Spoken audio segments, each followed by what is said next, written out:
Hello dears, आप सभी क्या कि नए वीडियो में स्वागत है। दोस्तों मैं हूं आपका साथी यार। इस वीडियो में हम लोग क्लास 10th का फिजिक्स जो चल रहा है, प्रकाश के अपवर्तन, उसके पार्ट 2 इसमें पढ़ने वाले हैं। पार्ट 2 में हम लोग पढ़ेंगे क्या। देखिए, प्रकाश के अपवर्तन में बात हम लोग करते हैं तो इसमें हम लोगों ने पढ़ लिया था कहाँ तक है, तो प्रकाश के अपवर्तन के अंदर पढ़ लिया था हम। आज के जिसमें हम लोग अगला टॉपिक है वो इसमें पढ़ना हम लोगों का अपवर्तनांक पढ़ना है। क्या पढ़ना है? अपवर्तनांक। अपवर्तनांक, ठीक है। अपवर्तनांक या इसको कहा जाता है निरपेक्ष भी कहा जाता है। क्या कहता है? निरपेक्ष भी कहा जाता है। अपवर्तनांक या इसको निरपेक्ष, ये इसका दो नाम है। अपवर्तनांक या निरपेक्ष क्या होता है समझें जरा सा, समझने की बात है।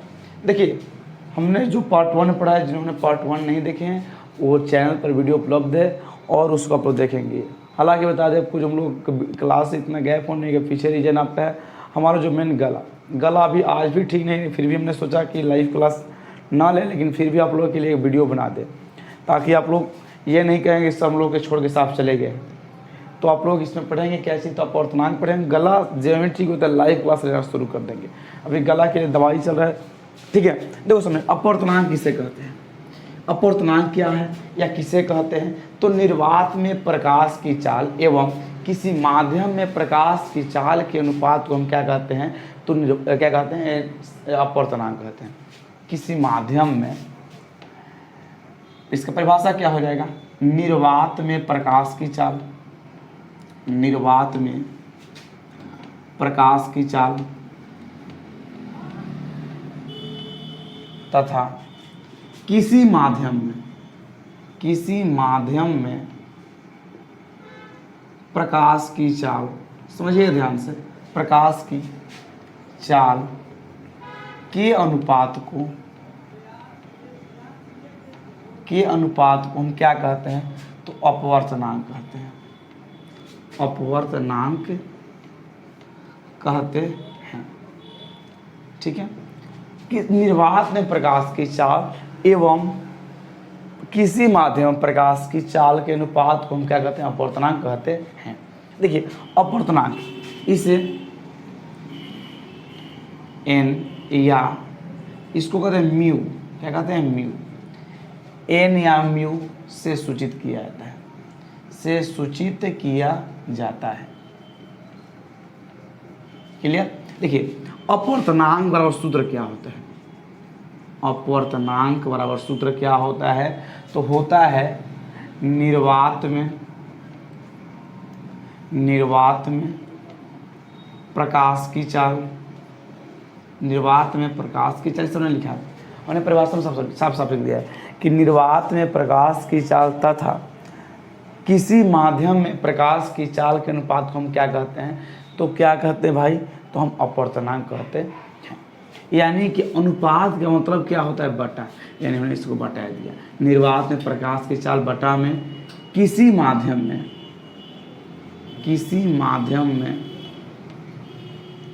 प्रकाश की चाल। क्लियर? निर्वात में प्रकाश की चाल बटा में क्या होता है? किसी माध्यम में प्रकाश की चाल। इसको हम बताएं, उन्होंने लिखा है कि निर्वात को हम क्या अपवर्तनांक को हम क्या सूचित करते हैं, तो एन से। क्या से? एन से। हमने मान लिया कि निर्वात को हम क्या, इसको मानते हैं सी, और इसको कैसे किसी माध्यम में प्रकाश चाल को हम क्या माना? भी माना। यानी एन रो क्या होता है? सी बटा में भी। सी मतलब क्या चीज? निर्वात में प्रकाश की चाल मान लिया हमने सी, और किसी माध्यम में भी, अर्थात एन बराबर क्या होता है? सी बटा में भी। क्लियर? देखिए, अब सब क्वेश्चन क्या आता है, कह देगा कि यदि किसी दे देगा क्वेश्चन में कि मान लेते कि हीरा का अपवर्तनांक कितना है, और निर्वात में प्रकाश की चाल दिया गया इतना, और आपको देखिए किसी माध्यम में कह देगा कि हवा में प्रकाश की चाल इतना है, तो उसका अपवर्तनांक ज्ञात करें। तो इस फार्मूला से आप आसानी से क्या करेंगे, उसका निकाल लेंगे, ठीक है।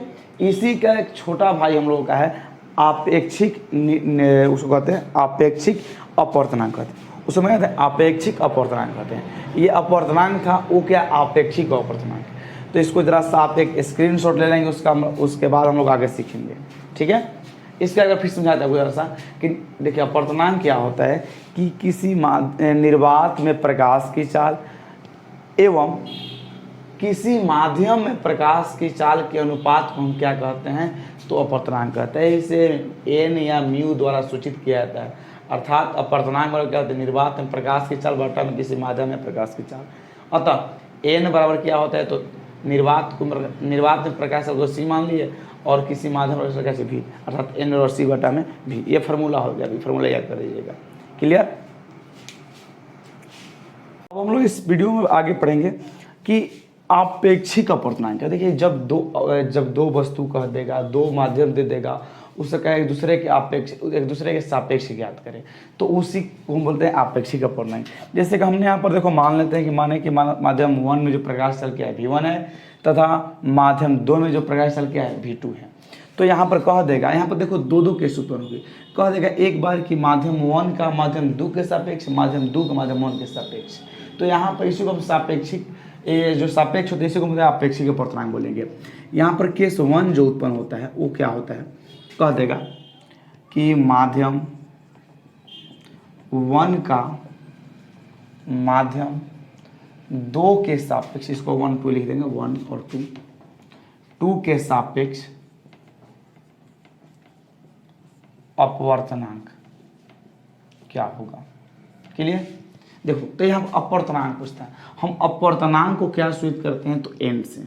किसका एन से, किसका पूछा है, 1 का, किससे, 1 का 2 के सापेक्ष। 1 का पूछा है किस सापेक्ष, 2 के सापेक्ष पूछा है, तो n1 2 बराबर। देखिए यहाँ पर जिसके सापेक्ष कहेगा तो सापेक्ष ऊपर, और जिसका पूछा वो क्या हो जाएगा नीचे। यानी क्या हो जाएगा यहाँ पर, जिसके सापेक्ष पूछा है कहाँ हो जाएगा, ऊपर हो जाएगा। यानी कि माध्यम 2 में प्रकाश की चाल अब बट्टे क्या हो जाएगा, माध्यम 1 में प्रकाश की चाल। ठीक है। देखो यहाँ से यानी कि n1 2 बराबर, देखिए माध्यम 2 में जो प्रकाश की चाल हम जब निकाले हैं, तो माध्यम 2 में प्रकाश की चाल को हम क्या माने हैं, तो V2 माने। कितना माने, V2। और इसको माध्यम 1 में क्या माने, V1। यानी कि n12 बराबर क्या होता है, V2 बटा में V1। इसको मानेंगे इक्वेशन नंबर 1 मान लेते हैं। अब चलते हैं दूसरा केस, यह उत्पन्न होता है केस 2 यह उत्पन्न होता है कि यहाँ पर देखा उल्टा हो जाएगा।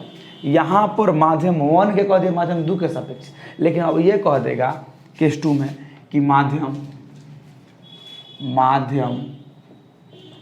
2 का, इसका जी 2 का माध्यम 1 के सापेक्ष अपवर्तनांक, सापेक्ष अपवर्तनांक पूछ दिया। ठीक है। तो हम जानते हैं अपवर्तनांक को n से सूचित करते हैं। तो किसका पूछा है, 2 का पूछा है 1 से, तो n2 1। जिसका पूछा है, जिसके सापेक्ष कहेगा वो क्या हो जाएगा, ऊपर, और जिसका पूछा वो क्या हो जाएगा, नीचे। यानी अब किसके सापेक्ष की बात करेंगे, तो 1 के। तो बोल देंगे यहाँ पर माध्यम 1 में प्रकाश की चाल, अब बट्टे में क्या हो जाएगा, बट्टे में क्या हो हम लोग का, माध्यम 2 में प्रकाश की चाल। क्लियर। अब देखो ध्यान से सा, यहाँ पर हमने माध्यम 1 में प्रकाश की चाल को क्या माने हैं, V1 माने हैं। यानी कि n2 और क्या हो जाएगा, V1 बटा में माध्यम 2 में प्रकाश की चाल को हम क्या माने हैं, तो V2 माने हैं। जरा सा बात थोड़ा समझिएगा, हल्का सा टफ लगता होगा लेकिन उतना टफ है नहीं। ये आपका इक्वेशन नंबर 2 होगा, इसको मतलब इक्वेशन नंबर 2। यानी कि जब वो कह देगा कि माध्यम 1 में प्रकाश की चाल दिया गया है, माध्यम 1 का माध्यम 2 के सापेक्ष ज्ञात करें, तो कैसे ज्ञात कर, इसी प्रकार ज्ञात कर लेंगे। एक आपके लिए हम एक क्वेश्चन लिख रहे हैं तब आपको बुझाएगा। ठीक है।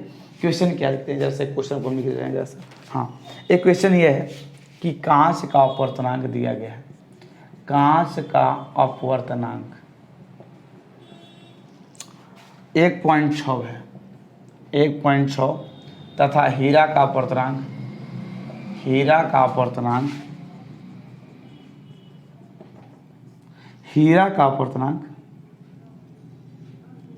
हीरा कितना दिया गया है? पूरा 2.4 दिया गया है, 2.4 है। तो कांच का, तो कांच का हीरा के सापेक्ष, हीरा के सापेक्ष, हीरा के सापेक्ष अपवर्तनांक क्या होगा? हीरा के सापेक्ष अपवर्तनांक क्या होगा? एक क्वेश्चन है जी, कांच का हीरा के सापेक्ष, हीरा के सापेक्ष, हीरा के सापेक्ष अपवर्तनांक क्या होगा? समझिएगा, बड़ी आसान है, बहुत आसान क्वेश्चन। देखिए अभी हमने क्या बताया था कि हम क्वेश्चन क्या है, कांच का बताएंगे 0.6 है, तो हीरा का बताएंगे 2.4 है। तो कांच का हीरा के सापेक्ष अपवर्तनांक क्या होगा? यानी कि यहाँ पर हमको अपवर्तनांक n निकालना है। अब ये बताया कि जिसके सापेक्ष कहेगा वो हो जाएगा ऊपर, और जिसका पूछ रहा है वो हो जाएगा नीचे। यानी कि यहाँ पर किसका पूछ रहा है भाई? तो किसका पूछा है हमको? तो कांच का पूछा है। किसका? कांच का। तो हमने कांच को ग्लास मान लेते हैं। क्या मानते हैं? कांच को ग्लास। तो देखो यहाँ पर कांच का हमने पूछा है और किसके सापेक्ष? हीरा के। तो हीरा कहाँ हो जाएगा? ऊपर, जिसका पूछा वो कहाँ हो जाएगा? नीचे। अर्थात इसको हम ऐसे बोल सकते हैं एन मतलब कि अपवर्तनांक किसका जी? ग्लास। किसके सापेक्ष? तो डी के सापेक्ष। किसके? तो डी। डी मतलब क्या? डायमंड। डी मतलब क्या होता है? डायमंड। एनजीडी जी क्या हो जाएगा? क्या हो जाएगा? तो देखो जिसके सापेक्ष के देखो क्या हो जाएगा? ऊपर। तो किसके? हीरा के सापेक्ष। तो हीरा का हो जाएगा ऊपर। हीरा कितना का? 2.4 है बटा में। कांच का कितना है? तो 1 पॉइंट कितना है? 6 है। 10 मिनट बटा में कितना आ जाएगा? 10। ऊपर कितना चलेगा? 10। 10 से 10 खत्म। 8 3 का 24, 8 2 का 16, यानी 3/2 अर्थात 1 पॉइंट कितना आपका? 5। यही पर का हो गया? आंसर हो गया। क्लियर? तो इसी प्रकार आप क्या कर सकते हैं? बना सकते हैं। ठीक ना?